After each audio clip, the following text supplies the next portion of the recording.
దాదాపు 143 కోట్ల జనాభా ఉన్న దేశంలో ఇక్కడ కూడా ఎన్నికలు జరుగుతూ ఉన్నాయి. కాబట్టి ఏమంటే ప్రపంచవ్యాప్తంగా భారతదేశంలో జరుగుతున్న ఎన్నికల పట్ల కూడా వివిధ దేశాల్లో ఉన్న పాత్రికేయ మిత్రులు, అదేవిధంగా మేధావులు, వివిధ రాజకీయ పార్టీల నాయకులు అందరూ కూడా ఎంతో ఆసక్తిని కనబరుస్తారు. మరి ఒకే ఒక్క మాటలో చెప్పాలంటే ఇవాళ భారతదేశ పార్లమెంటుకు జరుగుతున్న ఎన్నికలు ఒకవైపు ఎన్డీఏ కూటమి, మరోవైపు ఇండియా కూటమి, ఈ రెండు కూటముల మధ్య ఎవరు అధికారంలోకి రావాలి అనే దానిపైన ఈ ఎలక్షన్ జరుగుతాం. ఖచ్చితంగా ఈ రెండు కూటములే, మిగతా పార్టీలు ఉండొచ్చు, కానీ మిగతా పార్టీలు ఉన్నప్పటికీ ప్రధానంగా దాదాపు 28 రాజకీయ పార్టీలతో కూడిన ఇండియా కూటమికి, అంతే స్థాయిలో చిన్న పార్టీలు కూడా కలుపుకొని ఇవాళ ప్రధాని మోడీ ఆధ్వర్యంలో ఎన్డీఏ కూటమి పనిచేస్తూ ఉన్నారు. వారికి ఇద్దరికి ఈ ఎలక్షన్ జరుగుతూ ఉంది. ఈ ఎన్నికల సందర్భంగా మేము ఓటర్లను కోరేదేమంటే, ఇవాళ ఆల్రెడీ నరేంద్ర మోడీ 10 సంవత్సరాలుగా ప్రధానమంత్రిగా ఉన్నారు. 2014 ఎన్నికల్లో వారికి అధికారం ఇచ్చారు. 2019 పార్లమెంట్ ఎన్నికల్లో కూడా ఎన్డీఏ కూటమి అధికారంలోకి వచ్చింది. మరి ఈ 10 ఏళ్ల కాలంలో వారు చేసింది ఏంటి, వారు చెప్పింది ఏమిటి, దానిపైన ఓటర్లందరూ కూడా లోతుగా ఆలోచించాలని కోరుతాం.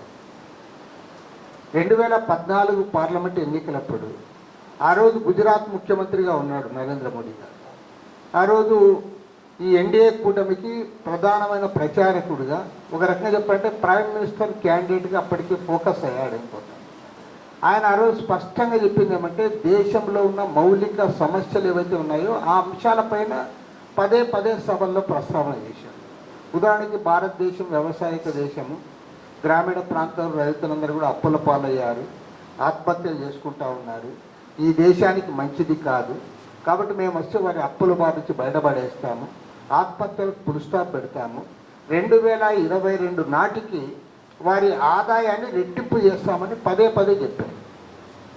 మరి ఇవాళ 2024 వచ్చింది, రైతులు అప్పుల బారి నుంచి బయటపడలేదు, ఆత్మహత్యలకు ఫుల్ స్టాప్ పెట్టబడలేదు, లేదా వారి ఆదాయం రెట్టింపు కాలేదు.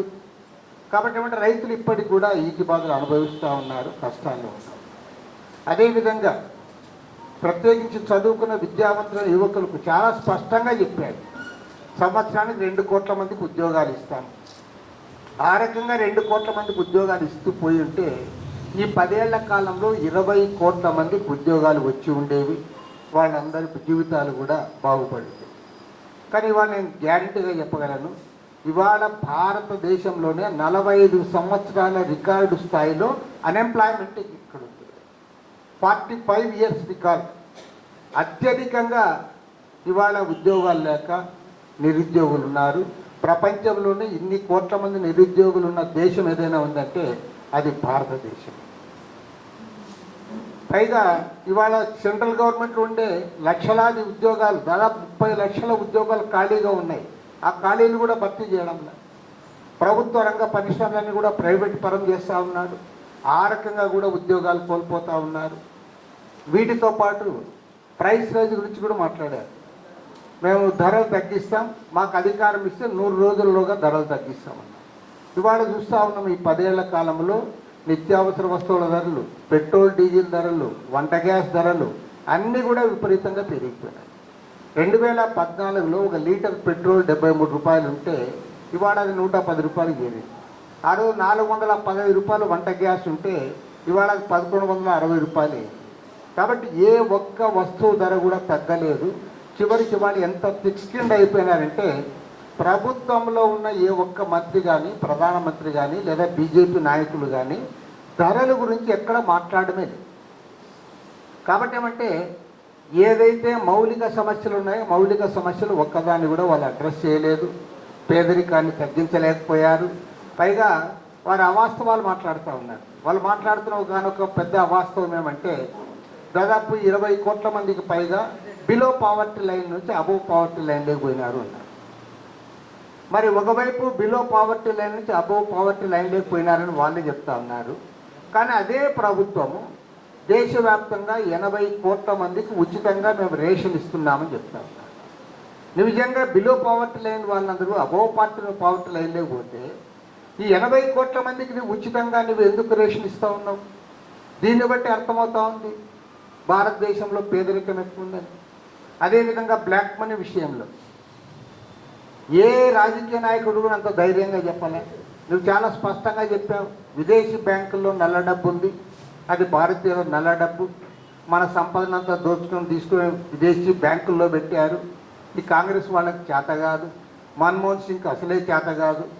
అదే మేము అధికారంలోకి వస్తే ఆ నల్ల డబ్బులంతా వెనక్కి తెప్పిస్తామన్నాం, ప్రజల అకౌంట్లో వేస్తామని చెప్తాం. మరి ఇవాళ జరిగిందా అని అడుగుతా ఉంటాం.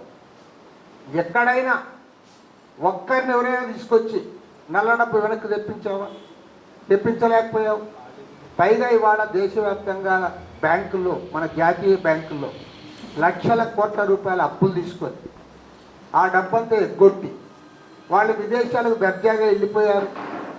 ఒక విజయమాల్యా తప్ప మిగతా వాళ్ళంతా గుజరాత్ రాష్ట్రానికి చెందిన వాళ్ళే. ఒక్కరిపైన కూడా యాక్షన్ తీసుకున్న పాపాన పోలే.